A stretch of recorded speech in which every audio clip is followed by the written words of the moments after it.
Today is Wednesday, September 8th, 2021. Welcome to Derapy Season 3. It's our first full session of Derapy today, so let's start off with something light. Abortion. Now, I already know what you're thinking. Derek, you have no right to talk about this. You're not a woman. Your opinion is invalid. I don't care what you have to say. And you know what? You're partially right. And maybe you don't care, but you have to care at least a little bit because you're here. You hear my voice. You know what's going on. You know what you clicked on, tapped on. However, this is my show.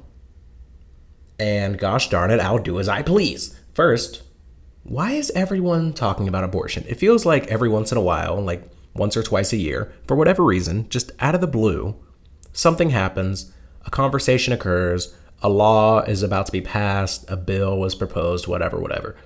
And everybody starts posting the same old things about abortion.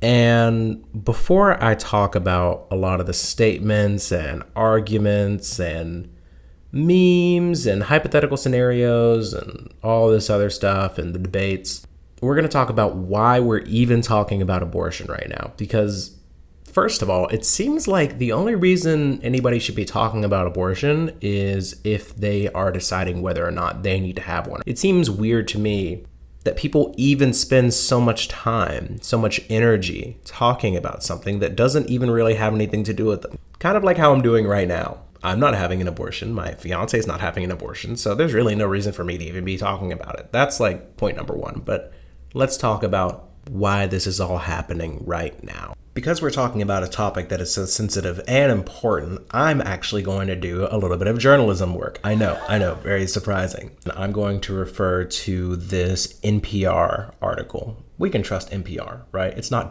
.com, it's .org. I learned that means it's legit. I might give a little bit of commentary on the article and how it's written and what it means, but I'm not going to focus on all like the specific legal jargon. So here are the parts that I think are most important from this NPR article that I found. A new law went into effect in Texas that bans abortions after about 6 weeks of pregnancy. That's well before many women even know they are pregnant. Right off the bat, I'm already getting a hint of bias here. Let's just talk about journalism. So I feel like the most important part of these two sentences is a new law went into effect in Texas that bans abortions after about 6 weeks of pregnancy. That's important. That's vital information. We need to know what the law is. Also adding that's well before many women even know they are pregnant. I feel like that bit it's kind of meant to sway you a certain way. It's like, here's this bit of information and here's why that bit of information is wrong. The responsible thing to do would be to say, oh, based on this survey or based on these women I talked to. You don't just throw stuff in there like that. It makes you seem like you're just giving an opinion. The law allows private citizens to sue abortion providers and anyone else who helps a woman obtain an abortion, including those who give a woman a ride to a clinic or provide financial assistance to obtain an abortion. Private citizens who bring these suits don't need to show any connection to those they are suing. All right, so that's crazy. For the record, it's not the women that are getting the abortion that are being punished in Texas. I think that's really important to recognize. I see a lot of people talking about how it's taking the right away from the woman, and it seems like that's not the case based on this NPR article. It's just giving private citizens the ability to snitch on the people that are helping the woman. And I guess, in effect, it's kind of the same thing. But it's important to be clear about this stuff. Now, what I do think is crazy is I work for Lyft. You're telling me I could get sued for giving somebody a ride to an abortion clinic? Like, that has nothing to do with me. I don't know what they're doing there. Like, what if they're just going to get information? That seems I don't feel like that would hold up in court, you know? When somebody gets a ride request, they don't really know. And it's like, if somebody, even if it's outside of a ride sharing service, what if it's just somebody in their family? Like, do you honestly think you can sue somebody for just dropping them off there? Now, as far as the person that's giving them financial assistance, if it's proven like in discovery in court or something like that, then that would make sense. Like, okay, it's very clear that this person gave them this money and they used that money to get the abortion. That would be something that actually makes sense. I'm not saying that's right. I'm just saying that's what this article is saying. The law makes no exceptions for cases involving rape or incest. We're going to talk about the whole rape thing later. I'm going to go ahead and spoil the later commentary for you. If you get raped and get pregnant, you should be able to get an abortion. I don't really think that any rational person is arguing that. I just want to get that out of the way. Like, I'm not going to argue about that. Why on earth should you have to carry the baby of a rapist for 9 months and then have that rapist baby? Like, that's crazy. Like, I don't think anybody's arguing that. If you are the type of person that would argue that, you're just listening to the wrong podcast, because I'm not the type of person that's going to waste time with you. Like, that's crazy. Here's why the law is one of the strictest abortion bans in the country. It bans abortion as soon as cardiac activity is detectable. That's around 6 weeks, which is before a lot of people know that they're pregnant. They mentioned that again. I think it's important to note that this article was written by a woman. That matters because women have abortions. I'm not arguing that either. Other states have tried to do this, but those laws have been challenged by abortion rights groups and blocked by federal courts again and again. This is another essential part of the article that I'm going to share with you. Anyone who successfully sues an abortion provider under this law could be awarded at least $10,000. Whoa, that's actually nuts. Okay, so they will pay you to snitch on people that are enabling abortions. That is like terrible. Okay, I could see why people were pissed off about this. I really wouldn't have known this without reading this article. That's crazy. Anyone who successfully sues an abortion provider under this law could be awarded at least $10,000. And to prepare for that, Texas Right to Life has set up what it calls a whistleblower website, where people can submit anonymous tips about anyone they believe to be violating the law. Now, again, it is important to note, quote, "These lawsuits are not against the women," says John Siegel with Texas Right to Life. "The lawsuits would be against the individuals making money off of the abortion industry itself. So this is not spy on your neighbor and see if they're having an abortion." It kind of is. In a federal lawsuit challenging this, a coalition of abortion providers and reproductive rights groups said the law, quote, "places a bounty on people who provide or aid abortions, inviting random strangers to sue them." Yeah, I agree. I don't really see any other way around that. Like, me personally, somebody who simply would not get involved with a complete random stranger person I don't know that's getting an abortion. If somebody told me that I could get $10,000, like, that's the type of money that Mr. Beast gives away and makes people cry with, like in YouTube videos. Like, that is an absurd amount of money. $10,000. That's like, dude, that's so much money. I can't believe, the government should not be involved in this. This is crazy. Multiple court challenges to the law are underway, including several lawsuits in state court in Texas targeting anti-abortion rights groups, including Texas Right to Life. Abortion rights groups are also organizing protests and demonstrations in Texas in opposition to the law. A spokeswoman for Texas Right to Life told NPR that no lawsuits against abortion providers are imminent, and abortion providers say they will comply with the law as long as it is in effect. Good article. Very informative. I didn't read all of it to you, but I read the parts that are important. Here is my reaction to that. I did not really fully understand the scope of what was going on in Texas in regards to abortion.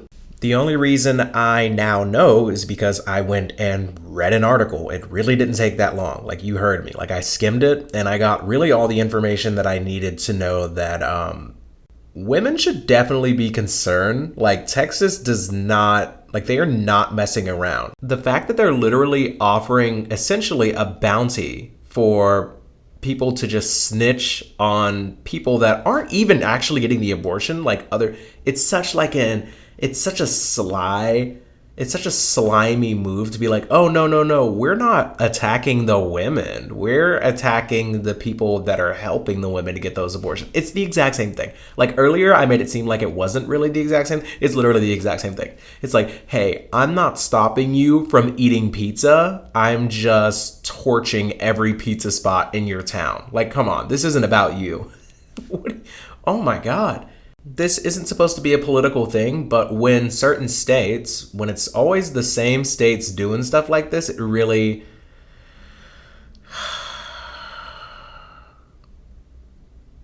First, let me talk about the article. The article was very well written. The only part I really had a problem with was the whole 6 weeks thing. That's when before... Maybe that's just common knowledge. I'm not a woman, so maybe women let me know if that's just a very obvious thing. But from somebody...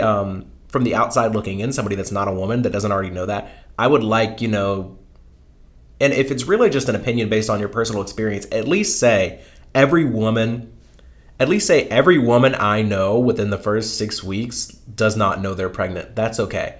Provide some type of context or data or something. Other than that, it was a very well written article. And now that we kind of understand why this conversation has started, let's talk about the conversation itself. Here's my personal stance on abortion, and I feel like the only way to talk about it is to put myself in the shoes of somebody that is actually faced with the choice. So let's say, hypothetically speaking, my fiance and I are in a pretty good place right now. Like, we get along, we have a very good, healthy relationship. If she were to get pregnant right now, and I can be open about this, I'd like to not have a child right now. Like, it's not in the cards. Like, I don't think I'm ready. If she were to get pregnant right now, like today, I wouldn't tell her to get an abortion. Even if I don't want it right now, if it happened, I would be like, oh my God. That's all I would say. If she was happy, then I would be happy. If she wanted to get an abortion, I would say, I support you. Because why on earth would you want someone to be pregnant that doesn't want to be pregnant? I feel like it's such an obvious thing. Why would it really matter how I feel to the weirdo guys out there that might hear this and be like, dude, that's my seed. That's my baby. Like, I put it there. Like, it's half mine. Why would you get somebody pregnant that doesn't want to be pregnant? That seems a little bit selfish. If you don't want your girl getting an abortion, don't get her pregnant unless you guys have talked about wanting a baby. Is this like super controversial stuff? I really don't understand. We're talking about a relationship. If you haven't had a conversation about what will happen if she gets pregnant, then you just shouldn't be having sex. I just, what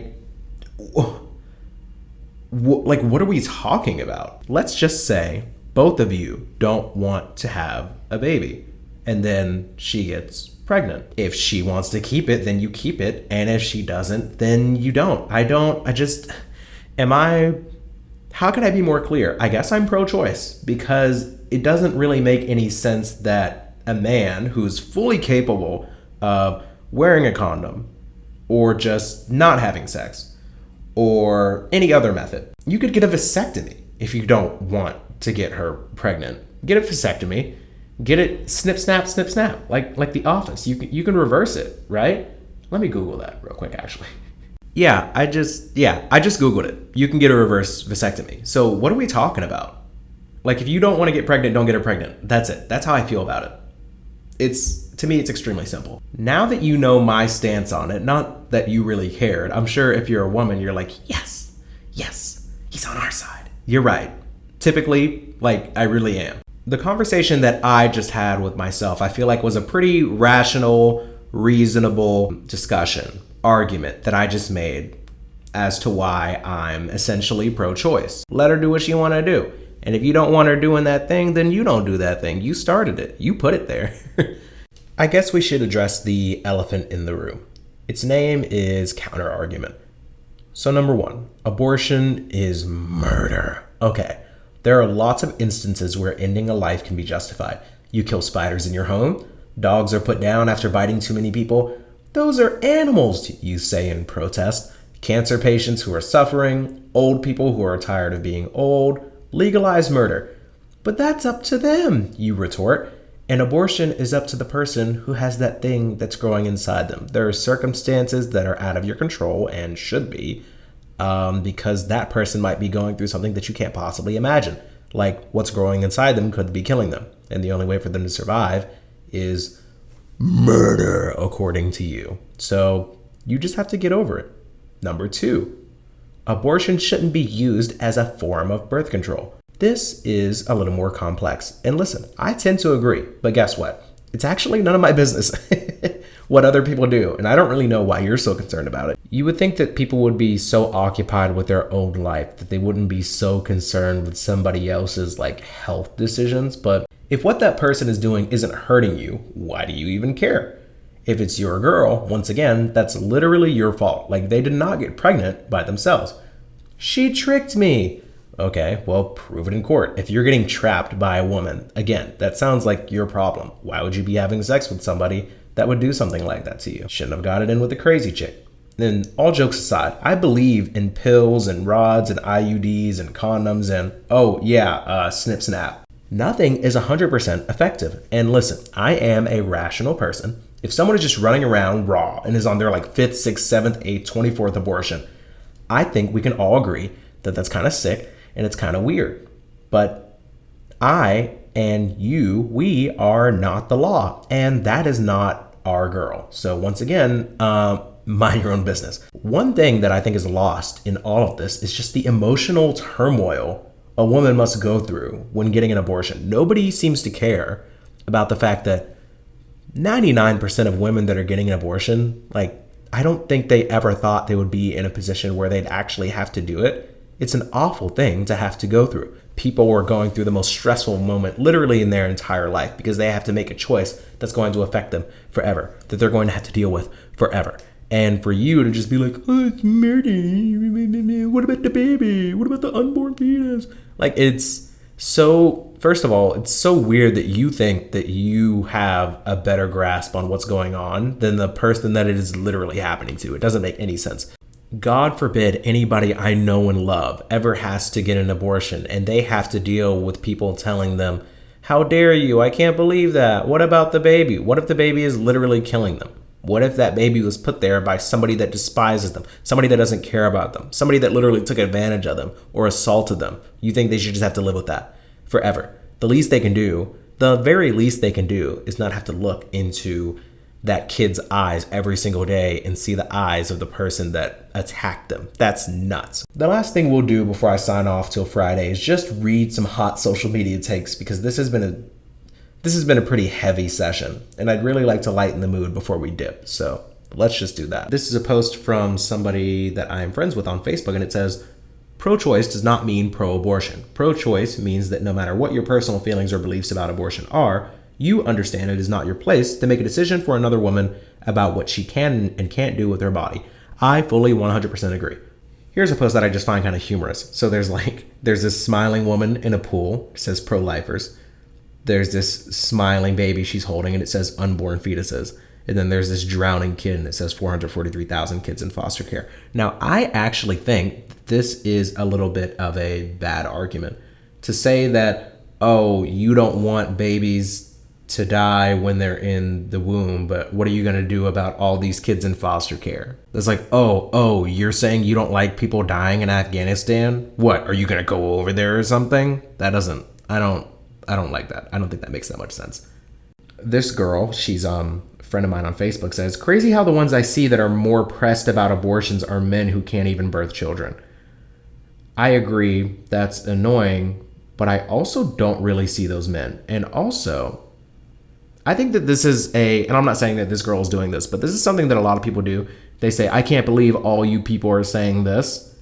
And like, who are those people? And why are you friends with them on Facebook? You know, doesn't really make much sense. Somebody posted, remember when Casey Anthony Googled how to murder her baby and then murdered her baby, and now she's free and has a documentary? But if I get an abortion at 7 weeks pregnant, I get the death penalty? Y'all are stupid. I'm not sorry. So I don't think, I'm assuming they're just exaggerating. And this is another thing where like, it's well-intentioned, but it's not very well stated. I don't think anybody likes Casey Anthony. Also, nobody's giving you the death penalty for getting an abortion at 7 weeks pregnant. They would sue the people that helped you get pregnant. I don't think anybody wants women to die for getting an abortion. I mean, I'm sure those people are out there, but again, like, why are you associated with those people? Here's a tweet I found. If a pregnant woman is murdered, it's a double homicide. If she kills it at home, it's homicide. If she asked a doctor to do it, it's abortion. Can we all agree that it's a little more cruel to kill a child after they're born than before they take like their first breath of air? Bad take in my opinion. Man on Twitter says, abortion is murder. You know you pregnant before 6 weeks. Let's be real. You know you went raw last night. It don't take you 6 weeks to figure out what happens next. I think it is a much more stressful decision and process to go through with than you would realize as a man. So shut up. This person responded to them saying, agreed, 1,000,000,000,000% or something. There's a lot of zeros. Let's also be real. Use birth control. Stop using abortion as your birth control. What about the man, though? What about the man? What about the man? Here's a post that I like. You don't have to love abortion. You can dislike it. Maybe it even makes you sad. The way you view abortion is up to you. If you don't like abortion, you can advocate for proper sex education, access to birth control, and other things that have been shown to lower unplanned pregnancies. You don't have to like abortion. But what you can't do is disrespect somebody for having an abortion. You can't take away that choice from women because you don't like it. Your emotions are not somebody else's responsibility. Your emotions aren't more important than anyone else's bodily autonomy. You don't have to like abortion, but you have to respect other people's rights, and that includes the right to safe, accessible abortion. I agree with pretty much all of this, except for what you can't do is disrespect somebody for having an abortion. I mean, they can. It's not right, but I mean, if you want to hate somebody for having an abortion, it is your God-given right to be angry about it. Just know that you can't actually do anything about it. Like, just, shut up. Here's a quote that I found from a Los Angeles Times article that I think is crazy. Like, this is a little bit too far. Who are we to judge the Taliban? When governments in our own country can take control of a woman's body. Who are we to judge the Taliban? I'm not going to explain why that's a little bit too much. Here's the last tweet I'm going to leave you with today. Hot take. It takes 2 people to make a baby. So far, we're good. I agree. I believe that abortion should be on the table for dire circumstances, but not as a form of contraception.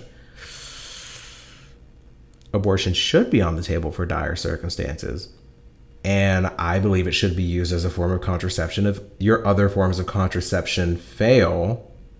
Like, if you use a condom and she's on birth control and you take Plan B and she still gets pregnant, what, you just have to take the L, take the kid? No.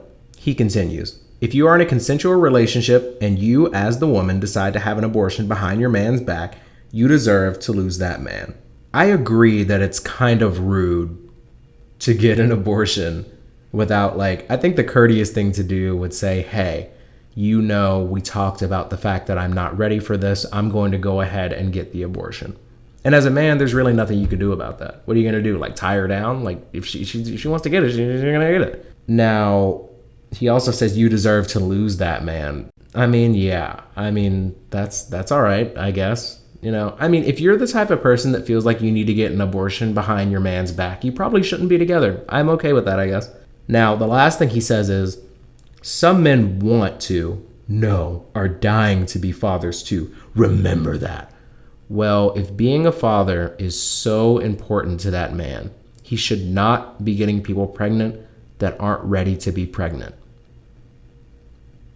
And with that, I will see you on Friday.